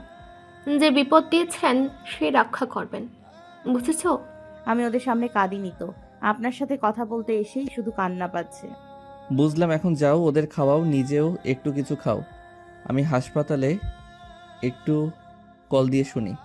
শুনে আমাকে একটু জানাবেন, ঠিক আছে? তোর আচ্ছা, এবার রাখছি। রাত তখন গভীর। ইতিমধ্যে ইশতিয়াক এসে পৌঁছেছে হাসপাতালে। রামিমরাও চলে এসেছে। আরাফাত ও আজমল শিকদারকে বাড়ি রেখে সে হাসপাতালের দিকে এসেছে। মিথিলাকে ডাক্তার পরীক্ষা নিরীক্ষা করেছেন। ওর জ্ঞান ফিরেছে, তবে শরীর দুর্বল। স্যালাইন চলছে, তাকে কালকে রিলিজ দেওয়া হবে। অন্যদিকে সারাকে দেখে শুনে ওষুধ দেওয়া হয়েছে এবং সারার গার্জিয়ানদের ডাক্তারের কেবিনে ডেকেছে। ডাক্তারের কেবিনে রামিম, ইশতিয়াক ও মাশরাফি। দেখুন, এ ধরনের পেশেন্টের ক্ষেত্রে এভাবে আঘাত পাওয়াটা খুবই ঝুঁকির বিষয়। খুব সাবধানে রাখতে হয় তাদের। ডাক্তার, এখন ওর কি অবস্থা? আপাতত ব্যথানাশক ওষুধ দেওয়া হয়েছে। বাকিটা টেস্টের রিপোর্ট দেখে জানানো যাবে যে ভেতরের হাড়ে কোনো সমস্যা হয়েছে কিনা। পরদিন সকালে মিথিলার রিপোর্ট এসেছে, সাথে বয়ে এনেছে খুশির সংবাদ। 5 বছরের বিবাহিত জীবনে প্রথমবার তারা মা বাবা হতে যাচ্ছে। খবরটা শোনার পর রামিম 8 ঘন্টা বুকে জোরে ধরে বসেছিল। তাদের চোখে আজ আনন্দের অশ্রু। ডাক্তার সাথেও জানিয়েছে মিথিলার এই প্রেগন্যান্সির জার্নিতে বিভিন্ন জটিলতার সৃষ্টি হতে পারে। তার শরীর খুবই নাজুক, তার দিকে বিশেষ খেয়াল রাখতে হবে। মিথিলাকে সকালেই রিলিজ দেওয়া হয়েছে, তাকে বাসায় নেওয়া হয়েছে। অন্যদিকে সারার রিপোর্ট চলে এসেছে। ডাক্তারের কেবিনে ডাক্তারের মুখোমুখি বসে আছে রামিম, মাশরাফি। দেখুন, রিপোর্ট আমি দেখেছি। কয়েক মাস তার বেশ উন্নত হয়েছে। বর্তমানে পাওয়া আঘাতটা খুব বেশি জোরালো নয়, তাই ধকল কাটিয়ে উঠতে পেরেছে। তবে এমন আঘাত যদি পুনরায় পায় তবে সেটা তার জন্য ঝুঁকিপূর্ণ। আরও সাবধানে রাখতে হবে। শরীর যখন দীর্ঘ সময়ের জার্নির জন্য উপযোগী হবে তখন আপনারা তাকে দেশের বাইরে নিতে পারবেন সার্জারির জন্য। দেশের বাইরে নিয়ে চিকিৎসা করলে ও কি হাঁটতে পারবে? রামিম উদ্বিগ্ন হয়ে প্রশ্ন করে। রিপোর্ট দেখে যতটুকু বুঝলাম আশা করা যায় হাঁটতে পারবে, বাকিটা সৃষ্টিকর্তার ইচ্ছে। ও কি বাইরে নিয়ে যেতে পারবো কবে? আজ অবজারভেশনে থাকুক, কাল সব ঠিকঠাক থাকলে রিলিজ দেওয়া হবে। আর এত চিন্তা হওয়ার কিছু নেই, এত অল্প সময়ে ওর অনেক উন্নত হয়েছে। আশা করা যায় খুব শীঘ্রই ওকে চিকিৎসার জন্য দেশের বাইরে নিয়ে যেতে পারবেন। আমি প্রয়োজনীয় সব তথ্য আপনাদের জানাবো এবং আমার সর্বোচ্চটা দিয়ে চেষ্টা করব সহায়তা করার। আপনারা শুধু এই কয়েকটা মাস ওর দিকে বিশেষ নজরে রাখবেন। সময় হলে আমি আপনাদের জানিয়ে দেব। এবার আপনারা আসতে পারেন। তারপর দিন সারাকে রিলিজ দেওয়া হয়, তাকে বাড়িতে আনা হয়। মিথিলাকে ঘরের কোনো কাজে হাত দিতে দেওয়া হয় না। রান্নাঘরে ঢোকাও পুরোপুরি নিষেধ। রান্নাঘরের দায়িত্ব নিয়ে নিয়েছে আতিয়া ও সিরাত। সায়রা বেগম দিনের বেশিরভাগ সময় ছোট মেয়ের পাশে থাকেন। সে ঘটনার পর দুজনের মধ্যেও দূরত্ব তৈরি হয়, সেটা এখন অনেকটা কমে এসেছে। সারা এখন আর মায়ের দিক থেকে মুখ ঘুরে থাকে না। 3 দিন বাদে সারা ও মাশরাফির বিয়ে। সীমিত আয়োজন করার কথা থাকলেও তার হচ্ছে না। সারার অসুস্থতা দেখে মাশরাফি নিষেধ করে দিয়েছে। আল্লাহর ইচ্ছায় যদি সে সুস্থ হয়ে ওঠে তবে ধুমধাম করে আয়োজন করবে। বিয়ের আগের দিন রাতে রওনাফ রাজশাহীতে আসে। সদর দরজা দিয়ে ভেতরে ঢুকে সর্বপ্রথম নজরে আসে নাহিলকে, যে ইয়াশ ইনানের সাথে খেলছে। তারা তিনজনই উল্টে ঘুরে বসা। রওনাফ পা টিপে টিপে হেঁটে তার কাছে যায় এবং পেছন থেকে চোখ চেপে ধরে। নাহিল প্রথমে বুঝতে পারে না, তবে কিছু একটা আন্দাজ করেই উৎফুল্ল হয়ে চিৎকার করে বলে ওঠে, বাবা। ছেলের চোখের উপর থেকে হাত সরিয়ে নেয় রওনাফ। ছেলের দিকে তাকিয়ে বলে, বুঝলে কিভাবে? আমি তোমার শরীরের ঘ্রাণ চিনি। রওনাফের ঠোঁটে খেলে যায় তৃপ্তির হাসি। এই ঠান্ডার মাঝে মেঝেতে বসে খেলছো কেন? যাও ম্যাটের উপর বসে খেলো। এরপর পর ইয়াশ ইনানের সাথে কথা বলে নিজের ঘরের দিকে চলে যায়। এদিকে আসার পর থেকে সিরাতকে একবারও দেখেনি। অন্যান্য সময় মেয়েটা তার আসার খবর শুনলে খুশি হয়ে যায়, আজ একবারও দেখা দেয়নি। ছোট কাকির থেকে জেনেছে সে মিথিলার ঘরে। সে আর সেদিকে যায় না, নিজের ঘরে গিয়ে ফ্রেশ হয়ে নিচে আসে। ততক্ষণে বাড়ির অন্যরা চলে এসেছে। রাতের খাবার টেবিলে সকলে মিলে সারা ও মাশরাফিকে নিয়ে বিস্তর আলোচনা হয়েছে। বিয়েতে খুব কাছের মানুষ ছাড়া আর কাউকে দাওয়াত করা হয়নি। পরবর্তীতে অনুষ্ঠান হলে তখন সবাইকে দাওয়াত করা হবে। রাতে সিরাত সারার 2 হাতে মেহেদি পরে দেয়। অনেক রাত পর্যন্ত দু বোন আড্ডা দেয়। রওনাফ নিজের ঘরের বিছানায় শুয়ে বেশ কিছুক্ষণ ধরে এপাশ ওপাশ করছে। মেয়েটা তাকে এড়িয়ে চলছে, কথাও খুব একটা বলছে না।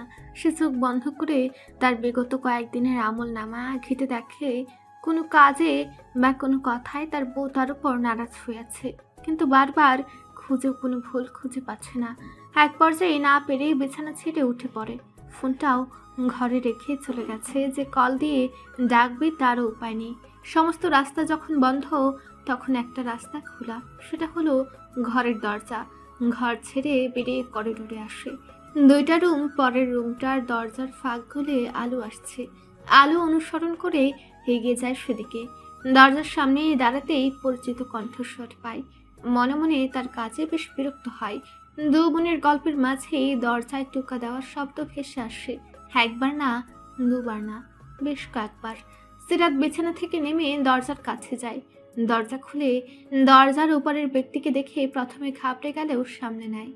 অপর পাশের ব্যক্তিটি কড়া চোখে তার দিকে তাকিয়ে আছে। ভেতর থেকে সারা জিজ্ঞেস করে, কে রে আপু? সিরাত ঢুক গিলে জবাব দেয়, ভাইয়া। তোর কোন ভাইয়া? দুলা ভাই। রওনাফ আগাগোড়া সিরাতকে পর্যবেক্ষণ করছে। সিরাতের একটু অস্বস্তি হয়, মনের সামনে কোনো বিব্রতকর পরিস্থিতিতে পড়তে চায় না। তাই রওনাফের এক হাত ধরে দরজার বাইরে চলে আসে। আসার পূর্বে দরজা চাপিয়ে দিয়ে আসে। এত রাতে এখানে কি? মেহেদি দিয়ে দিচ্ছিলাম। দেওয়া শেষ? হুম। তাহলে রুমে চলো। না। একটু জোরেই বলে ফেলে। রওনাফ ভ্রু কুঁচকে তার দিকে তাকায়। সিরাত পুনরায় বলে, না মানে কাল তো ওর বিয়ে হয়ে যাবে, তাই আজ ওর সাথে থাকবো রাতে। কেন? ও কি কোথাও চলে যাচ্ছে? এই বাড়িতেই তো থাকবে। না, ওকে নিয়ে যাবে ফুপিরা বলেছে। অনেক থেকেছো, এখন চলো। রাত 1টা বেজে গেছে, ওর ঘুমের প্রয়োজন। তুমি থেকে আর বিরক্ত করার দরকার নেই। আম্মু তো ঘুমিয়ে পড়েছে, ও কি একা থাকবে? না মানে ও তো একা ঘুমায় না, রাতে উঠে কখন কি না কি দরকার পড়ে, তাই কেউ না কেউ সাথে থাকে। রওনাফ তার দিকে বিরক্ত ভরা দৃষ্টিতে তাকায়। পকেট থেকে ফোনটা বের করে কাউকে কল দেয়। সিরাত প্রথমে ভাবে তার বাবা মাকে কল করছে। আরে আপনি পাগল হয়েছেন? এত রাতে আম্মু আব্বুকে কল করছেন কেন? তাও আবার। চুপ থাকো গর্ধব কোথাকার। উপাস থেকে ফোন রিসিভ হয়। হ্যালো বলতেই, কাকিকে সারার ঘরে পাঠাও তো। কেন, কোনো সমস্যা হয়েছে? ইশতিয়াক উদ্বিগ্ন স্বরে বলে, কিছু হয়নি। আজ রাতে কাকি সারার সাথে থাকবে। কেন? সিরাত সে আর কথা সম্পন্ন করে না, বোঝে না অনেক কিছু। আচ্ছা বলে কলটা কেটে দেয়। বেশ কিছু সময় পর দেখা যায় সিঁড়ি বেয়ে উপরে ওঠা আতিয়া। আতিয়াকে দেখে রওনাফ সিরাতের হাত ধরে টেনে ঘরে নিয়ে দরজা আটকে দেয়। আতিয়ার সামনে না পড়ার চেষ্টা। ঘরে ঢুকে সিরাত কোনো কথা না বলে রওনাফের দিকে রাগান্বিত দৃষ্টিতে তাকিয়ে আছে। রওনাফ তাকে খুব একটা পাত্তা না দিয়ে কাবার্ডের দিকে চলে যায়। সেখানে হাতড়ে একটা শপিং ব্যাগ বের করে আবার পূর্বের স্থানে এসে দাঁড়ায়। সিরাত পূর্বের ন্যায় তার দিকেই তাকিয়ে আছে। রওনাফ এক ভ্রু তুলে জিজ্ঞেস করে, কি এভাবে তাকিয়ে আছো কেন? সমস্যা কি আপনার? আমার আবার কি সমস্যা? মানুষ ঠিক কত বড় নির্লজ্জ হলে এই ধরনের কাজ করতে পারে? নির্লজ্জের কি আছে? আপনি যে কাকাইকে কল করলেন, সে কি ভেবেছে? সে ভালো কিছুই ভেবেছে, কিন্তু তোমার মাইন্ড নষ্ট, তাই তুমি উল্টাপাল্টা ভাবছো। বাদ দাও, এসব নিয়ে তোমার মাথা ঘামাতে হবে না। এটা ধরো। সিরাত রওনাফের বাড়ি দেওয়া শপিং ব্যাগটি হাতে নেয়। কি আছে এতে? নিজে খুলেই দেখো। শপিং ব্যাগটি খুলে ভেতরে থাকা জিনিসটি বের করে মেলে হাতে ধরতেই এক চিৎকার দিয়ে উঠে বলে, হলো কি এসব? কেন শোনা, চিনতে পারছো না? আচ্ছা আমি বলছি, এটা হলো নাইট ড্রেস, বাংলায় যাকে বলে রাতের পরার পোশাক। অবশ্য পরলে এটার সকাল অবধি গায়ে থাকে না। কে পরবে? আমি যখন এনেছি তখন নিশ্চয়ই পাশের বাড়ির ভাবির জন্য আনিনি, অবশ্যই আমার বউ পরবে। সিরাত হাতে থাকা কাপড়টি নিচে ফেলে দিয়ে বলে, আমি পরবো না এসব ছিমার্কা পোশাক। আপনিই পরেন আপনার নাইট ড্রেস। রওনা ফ্লোর থেকে কালো রঙের কাপড়টি তুলে তার দিকে এগোতে এগোতে বলে, পরবে তো তুমি অবশ্যই, হয় নিজে পরবে নইলে আমি পরাবো, কোনটা চাও বলো? সিরাত এবার কাদো কাদো গলায় বলে, এইটাতে তো সব দেখা যাচ্ছে। কাপড়টা সিরাতের হাতে ধরিয়ে দিয়ে বলে, তাতে কি দেখার কি কিছু বাকি আছে? কথা বাড়িও না, যাও ভদ্র মেয়ের মতো পরে এসো। সিরাত কাপড়টা হাতে নিয়ে উল্টে পাল্টে দেখায় আর বলে, দেখেন কি ছোট আর পাতলা, এটা না পরি প্লিজ। রওনাফ তার কথায় হালকা হেসে বলে, এটা তো কেবল একটা, যতগুলো এনেছি তার মধ্যে এটা সবচেয়ে বড় আর ঢাকা ঢোকা পোশাক। সিরাত তার কথায় আতঙ্কিত স্বরে বলে ওঠে, মানে কিছু না, সময় হলেই দেখতে পাবে। এখন যাও, রাত প্রায় শেষের পথে। জি যেতে বলেছি আমি। না প্লিজ। তুমি কি চাও আমি তোমাকে পরিয়ে দেই? আপনি কিন্তু আমাকে জোর জবরদস্তি করছেন। জোর জবরদস্তি করে যদি ভালো কিছু পাওয়া যায় তবে তাই ভালো। পরবো না আমি। খানিকটা রাগ দেখিয়ে বলে। রওনাফ এবার বাঁকা হেসে তার দিকে এক পা এগিয়ে যেতে যেতে বলে, পরবে না? সিরাত পেছাতে পেছাতে কাপা কাপা কণ্ঠে বলে, না। সত্যি পরবে না? সিরাত কাপড়টা দু হাতে বুকে জড়িয়ে পেছাতে পেছাতে এক পর্যায়ে পেছনে কিছু ঠেকে, হাত দিয়ে ছিটখানি খুলে ওয়াশরুমে ঢুকে পড়ে। দরজা লাগিয়ে দিতে চায়, রওনাফ এক হাত দিয়ে দরজা আটকে দাঁড়ায়। সময় 5 মিনিটের মধ্যে বেরিয়ে আসবে, না হলে ফলাফল ভোগ করার জন্য তৈরি থেকো। সিরাত ঢুক গিলে মাথা নেড়ে দরজা লাগিয়ে দেয়। দরজার সাথে হেলান দিয়ে দীর্ঘশ্বাস ছেড়ে ড্রেসটা সামনে ধরে দেখে। লম্বায় হাঁটুর উপরে, হাতা শুধু দুই পাশে দুইটা ফিতা দেওয়া। সামনের ভি শেপের ডিপ নেক, পেছনে কোমর পর্যন্ত উন্মুক্ত। কাপড়ের ছিঁড়ে দেখে হাত পা ছুঁড়ে কাঁদতে মন চাইছে। মনে মনে হাজারটা গালি দিলেও যা এমন ড্রেস তৈরি করেছে, তার কুকর্মের জন্য ভদ্র ছেলেগুলোও নষ্ট হয়ে যাচ্ছে। তার কর্মের ফল ভোগ করতে হয় নিরীহ মেয়েগুলোর। 3 মিনিট সময় শেষ, আর মাত্র 2 মিনিট বাকি আছে। বাইরে থেকে ভেসে আসা কথায় ধ্যানভঙ্গ হয়। দ্রুত পোশাক বদলে নেয়। আয়নার সামনে দাঁড়িয়ে নিজের প্রতি নিজেরই করুণা হচ্ছে। দেখে মনে হচ্ছে টাকার অভাবে একটু কাপড় কিনতে পারেনি, তাই এমন ছেঁড়া ফাটা ড্রেস পরে আছে। টাইমস আপ, বেরিয়ে এসো। আপনি সরুন দরজার সামনে থেকে। ঢং করো না, আমি কত আগ্রহ নিয়ে বসে আছি দেখার জন্য। দ্রুত বের হও। 3 গুনবো এর মাঝে 1 2। সিরাত লম্বা একটা শ্বাস নিয়ে ওয়াশরুমের ছিটকানি খুলে। 3। রওনা ফুলটা ঘুরতেই তার দম আটকে এলো। মনে মনে আশেপাশে পানি খুঁজল বোধ হয়। সিরাত শটান হয়ে তার সামনে দাঁড়িয়ে আছে, পরনে হাঁটুর উপরে একটা কালো পোশাক। দেখেন, ভালো করে দেখবেন, 1 ইঞ্চিও বাদ দেবেন না। ধানের মধ্য থেকে উত্তর দেয়, ওকে। বালের ড্রেস, নষ্ট পোশাক আশাক সব। গরিবরা ছেঁড়া ফাটা কাপড় পরলে ওরা হয় ফকির, আর বড়লোকরা পরলে হয় স্টাইল নাইট ড্রেস। যত প্রকার ভিখারি মার্কা কাজ কারবার। দেখেন, মন ভরে দেখবেন কিন্তু। আরও তুলবো? রাগে গজগজ করতে করতে বলে। রওনা সিরাতের কথার ধরনে হেসে ফেলে, বলে, দেখছি তো চোখ জুড়িয়ে যাচ্ছে, কিন্তু গলা শুকিয়ে যাচ্ছে কেন? একটু পানি দাও তো। সরেন, ঘুমাবো, আপনার ঢং দেখার সময় নেই। সিরাত এগিয়ে বিছানার কাছে যায়। রনক তার হাত টেনে ধরে কাছে টেনে নিয়ে নিজের সাথে মিশিয়ে নিয়ে বলল, এসব পরে কি কেউ ঘুমায় বউ? রনককে দুই হাতে ঠেলে দূরে সরাতে চায়, বলে, কেন?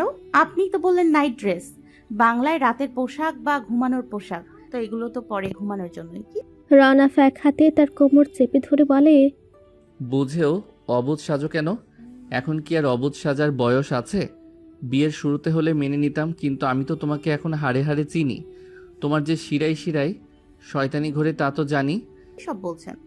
এত দূরে দূরে থাকছো কেন? আসার পর থেকে একবারও আশেপাশে আসোনি। আমি কি কিছু ভুল করেছি? সিরাত রওনাফের দিকে তাকায়, দুজনের চোখাচোখি হয়ে যায়। বলো কি ভুল আমার? আমার কোনো কাজ বা ব্যবহার তোমাকে কষ্ট দিয়েছে? সিরাতের চোখের পলক পড়ে না। দুই পায়ে ভর দিয়ে হাত তুলে রওনাফ কিছু আন্দাজ করে। সে সিরাতকে দুই হাতে উঁচু করে ধরে। সিরাত তার দুই হাত রওনাফের দুই গালে রাখে। ভাষা ভাষা চোখ জোড়া কতটা নিষ্পাপ। বড় বড় পাপড়িওয়ালা চোখ দুটোর দিকে চেয়ে সে সব ভুলে যেতে পারে। হাসি মুখটা দেখলে মন খারাপ ভালো হয়ে যায়। বলো। সিরাত কোনো পূর্বাভাস ছাড়াই হামলে পড়ে হালকা পুরো ঠোঁট জোড়ার উপর। রওনাফ প্রথমে ভরকে গেলেও পরবর্তীতে সামনে নেয়, তাল মেলায় বইয়ের সাথে। মেয়েটার চোখজোড়া বাত ভাঙে। রওনাফ বুঝে আঘাতটা গভীর। রওনাফ তাকে আরো শক্ত করে জড়িয়ে ধরে। কিছু সময় পর সিরাত শান্ত হয়ে আসে। ঠোঁট থেকে ঠোঁট সরিয়ে বুকের মাঝে মুখ লুকিয়ে নেয়। এবার কি বলা যায়? সিরাত নাক টেনে বলে, আল্লাহ কেন আমাকে এমন বানালো? কি হয়েছে? যখন শুনলাম ভাবির বাবু হবে, তখন ভাইয়া ভাবির মুখে যে সুখের হাসি ছিল, ভাইয়ার খুশি উৎফুল্লতা দেখে আমার হিংসা হচ্ছিল। আমি চাই না হিংসা করতে, ওদের সুখে নজর দিতে, কিন্তু শয়তানের প্ররোচনায় পড়ে গেছি। আচ্ছা, আমাদেরও তো এমন একটা সময় আসতে পারতো জীবনে, আমিও তো পারতাম আপনাকে এমন একটা সুখ দিতে। রওনাফ এক দৃষ্টিতে বুকের সাথে মিশে থাকা ছোট্ট বইয়ের দিকে তাকিয়ে আছে। মাথার তালুতে ঠোঁট ছুঁয়ে বলে, আল্লাহ যা করেন বান্দার মঙ্গলের জন্য করেন। আমরা কি কম সুখে আছি? তবুও কেন মা ডাক থেকে বঞ্চিত করলো? কি ভালো আছে এতে? তুমি কি মা নও? একদিক থেকে কম দিয়েছে, অন্য দিক থেকে ভরিয়ে দিয়েছে। নাহিল কি তোমার সন্তান নয়? মা হতে হলে কি গর্ভজাত সন্তানই লাগবে? না নাহিল, আমার সন্তানই আমার, আর আপনার সন্তান। আপনি যেমন আমার, নাহিলও তেমন আমার। কি তাহলে ভ্যা ভ্যা ভ্যা করে কাঁদছো কেন? আরও বাচ্চা লাগবে? লাগলে আমি এনে দেব, যতগুলো তুমি পালতে পারো ততগুলো। রওনাফের কথায় সিরাত চমকে তাকায় তার দিকে, কপাল কুচকে তাকিয়ে বলে, কিভাবে আনবেন? পরকিয়া করবেন আপনি? অন্য মহিলাদের কাছে যাওয়ার ধান্দা করতেছেন? একটু জোরে কঠিন স্বরে বলে। রওনাফ সিরাতের কথায় থতমত খেয়ে যায়, বলে, এই না কিসব বলো, মাথা গেছে না আছে? সিসি তবা তবা। তাহলে কিভাবে আনবেন? সেসব ভাবতে হবে না, সময় হলে পেয়ে যাবে। এখন চলো ঘুমাতে হবে, অনেক রাত হয়ে গেছে, কাল সকাল সকাল উঠতে হবে। আপনি তো বললেন এই ড্রেস পরে ঘুমাই না। তুমি কি চাও আমরা না ঘুমাই? তুমি যদি চাও আমার কোনো সমস্যা নেই, আমি সবসময় তৈরি তোমাকে জাগিয়ে রাখার জন্য। রওনাফের তেরা বাঁকা কথা শুনেই ভরকে যায়। কোনো কথা না বলে বিছানার এক কোণে গিয়ে গুটি সুটি মেরে শুয়ে পড়ে। রওনাফও লাইট অফ করে তার গা ঘেঁষে জোরে ধরে শুয়ে পড়ে। সিরাতের বয়স তখন 15 ষোলো। অস্বাভাবিক পিরিয়ড, ব্যথা ও বিভিন্ন উপসর্গ নিয়ে ডাক্তারের কাছে যায়। ডাক্তার লক্ষণ শুনে কিছু টেস্ট দেয়, যে টেস্টের রিপোর্ট তার জীবন বদলে যায়। সাবমিউকোসাল ফাইব্রয়েড, এক ধরনের টিউমার, যার আকৃতি ছিল চোখে পড়ার মতো। হালকা পাতলা এই উপসর্গগুলো প্রথমে আমলে নেয়নি, যার ফলাফল আজ ভয়াবহ। অপারেশন করাটা গুরুত্বপূর্ণ হয়ে পড়ে। এই ডাক্তার ও ডাক্তার ঘুরে কোনো ফল পায় না, সবারই একই কথা, অপারেশন করাতে হবে। এদিকে এই সবাই চিন্তিত, অপারেশন করালে সিরাত বাচ্চা ধারণ ক্ষমতা হারিয়ে ফেলবে, আবার অপারেশন না করালে জীবন ঝুঁকির মুখে। এরপরই হয় তার অপারেশন। চিরকালের মতো সঙ্গী হয়ে যায় এক অক্ষমতা, এক চাপা যন্ত্রণা। সে আর পূর্বে কখনো অনুভব করেনি এই অপূর্ণতাকে, কিন্তু সেদিন যখন দেখল ভাই ভাবির মুখের তৃপ্তির হাসি, তখন ভাগ্য যেন তাকে দেখে হাসছিল। না চাইতেও শয়তানের প্ররোচনায় পড়ে যায়, মনে হিংসার উৎপত্তি হয়, হীনমন্যতায় ভুগতে থাকে। রনফের মুখোমুখি হতেও তার বাদ ছিল। তার এই অপূর্ণতা একজন সক্ষম পুরুষকেও অক্ষম করে দিচ্ছে, এটা মানতে পারছিল না সে। তাই তো এই নীরব দূরত্ব তৈরি করেছিল সে। তবে যার জীবনে একজন রওনাফ শিকদার থাকে, সে কি করে ভুল পথে যায়? ঠিকই ঘাড় ধরে হলেও ঠিক রাস্তায় নিয়ে আসবে। নতুন ভোরের সূচনা। পরপর 3টা দিন সূর্যের কোনো দেখা নেই। শিকদার বাড়িতে আজ আবারও উৎসবের আমেজ। শিকদার বাড়ির 2 ছেলে মেয়ের বিয়ে। শিকদার বাড়ির ছোট মেয়ের সাথে শিকদার বাড়ির আরেক মেয়ে মনিরা বেগমের পুত্র মাশরাফির সাথে। বাড়িতে কোনো সাজসজ্জা নেই। প্রতিটা মানুষের মাঝে আনন্দ ধরা দিলেও সে আনন্দ ছুঁতে পারেনি বাড়ির দেয়ালগুলোকে। ঘরোয়া আয়োজনের মাধ্যমে শুভ কাজ সেরে ফেলতে চায় তারা। দোতলার বারান্দায় বাগানমুখী হয়ে একটা মানব ছায়ামূর্তি কফি মগ হাতে বাগানের দিকে তাকিয়ে দাঁড়িয়ে আছে। নজর বাগানের নির্দিষ্ট স্থানের দিকে থাকলেও মস্তিষ্কে ঘুরছে অন্য কিছু। মানসপটে ভাসছে বিগত দিনের স্মৃতি। হাসি খুশিতে পূর্ণ একটা বাড়ি, একটা মেয়ে যার হাসিতে মেতে থাকতো পুরুষ এক ভিলা। বাবার সাথে আহ্লাদ, মায়ের মেছে শাসন আর ভাইয়ের সাথে খুনসুটি করেই দিন পার হয়ে যেত। আস্তে আস্তে সবটা হারিয়ে যায় ইটের দেয়ালগুলোর মাঝে। বহুদিন ধরে সেই হাসিটা আর শোনা যায় না। সেই হাসির সাথে সাথে হারিয়ে গিয়েছে বাড়ির অন্য সদস্যদের হাসি। পুরো বাড়িটা এখন নিষ্প্রাণ হয়ে আছে। প্রয়োজন ছাড়া কারো কথা হয় না, এক জায়গায় বসে আড্ডা দেওয়া হয় না। একজন অন্যজনের চোখ এড়িয়ে চলে, যেন ব্যথা লুকানোর ক্ষুদ্র প্রয়াস। সেই নিষ্প্রাণ বাড়িটাতে আজ আবারও লোকজনের কোলাহলের শব্দ ভেসে আসছে, হাড়ি পাতিলের টুংটাং শব্দ। বাড়ির একমাত্র ছেলের আজ বিয়ে। এই একটি সংবাদ বাড়ির মানুষগুলোকে আবারও প্রাণ ফিরিয়ে দিয়েছে যেন। মাহিরার কবরের দিকে তাকিয়ে আছে মাশরাফি।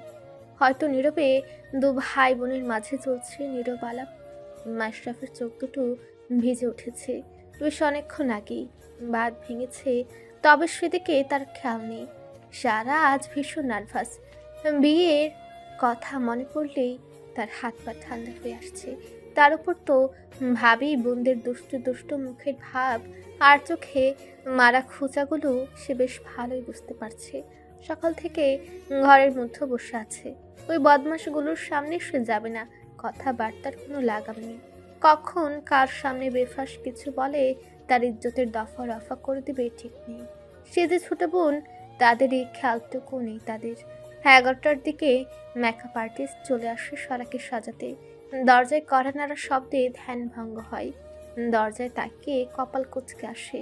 বদের দল একসাথে, সাথে একজন অপরিচিত মেয়ে দাঁড়িয়ে আছে। সারা বোঝে এই মেকআপ আর্টিস্ট তাকে সাজাতে এসেছে। ইশতিয়াক, রামিম ও রনফ মিলে বসার ঘরে ছোটখাটো করে স্টেজ সাজাচ্ছে।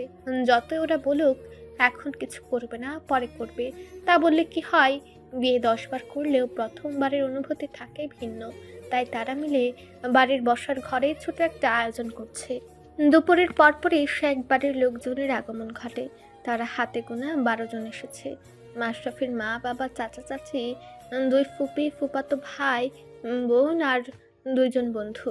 মাশরাফির পরনে অফ হোয়াইট হালকা সুতার কাজের পাঞ্জাবি, তার উপর কোটি, মাথায় টুপি। ছিমছাম বর যাকে বলে। বরযাত্রী এলে তাদের বসার জায়গা করে দেয় এবং তাদের সামনে দেওয়া হয় পানীয় ও হালকা নাস্তা। অন্যদিকে সারার সাজ শেষ। সোনালি রঙের জরি কাজের হালকা পাতলা একটা লেহেঙ্গা, গহনা বলতে হাতে 2টি মোটা বালা, গলায় একটা ভারী নেকলেস, কানে দোল আর টিকলি, মুখে হালকা মেকআপের ছোঁয়া, মাথার উপর লাল দুপাট্টাটা মাশরাফি নিজ পছন্দে কিনেছে। ইতিমধ্যে কাজে এসে উপস্থিত হয়েছে। মেয়েকে আনার জন্য তাড়া দিচ্ছে। আর রাবেয়া ও সিরাত 2 জন মিলে সারাকে নিয়ে আসে বসার ঘরে। তাদের উপস্থিতি টের পেয়ে সকলের দৃষ্টি সেদিকে যায়। মাশরাফিও একবার তাকায়, পরক্ষণে আবার দৃষ্টি ঘুরে আনে। সারাকে নিয়ে বসানো হয় মাশরাফির এক পাশে। অন্য পাশে বসা মাশরাফির বড় ফুপু। সারাকে হুইল চেয়ারে আসতে দেখে মাশরাফির 2 ফুপি কপাল কুঁচকে নেয়। মনোয়ার সাহেব তাদের আগেই জানিয়েছেন সারার পায়ে সমস্যার কথা। পাছে যদি কোনো বিশৃঙ্খলা সৃষ্টি করে। তারা শুনেছিল ভাইপুর হবু স্ত্রীর পায়ের কথা, কিন্তু ভেবেছিল হয়তো খুঁড়িয়ে হাঁটে বা পা টেনে, কিন্তু এ তো একেবারে পঙ্গু। বড় ফুপি কিছু বলতে নিবে এমন সময় পাশে বসা মাশরাফি আড়ালে তার হাত চেপে থামিয়ে দেয়, চোখের ইশারায় চুপ থাকতে বলে। ভাইপুর এখনো আচরণে মনে মনে বেজায় ছুটে যায় বড় ফুপু। ভেতরে ভেতরে ফুসলেও চুপচাপ দেখে যায় সকল নিয়ম কানুন শেষে কাজে এগিয়ে আসে সারার দিকে।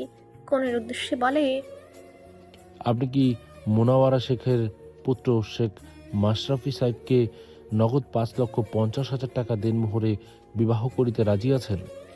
রাজি থাকলে বলুন আলহামদুলিল্লাহ কবুল। সারার হাত পা থরথর করে কাঁপছে। আশেপাশে কাউকে খুঁজে আরাফাত শেখ তার পাশেই দাঁড়িয়ে আছে, মেয়ের কাঁধে এক হাত দূর থেকে এগিয়ে আসছে সারা বেগম, চোখ তার ছলছল। নিয়মিত ভালোবাসার গল্প শুনতে এবং পড়তে আমাদের অন্ধবিশ্বাস চ্যানেলটি সাবস্ক্রাইব করে পাশে থাকা বেল আইকনটি ক্লিক করুন। ধন্যবাদ সবাইকে।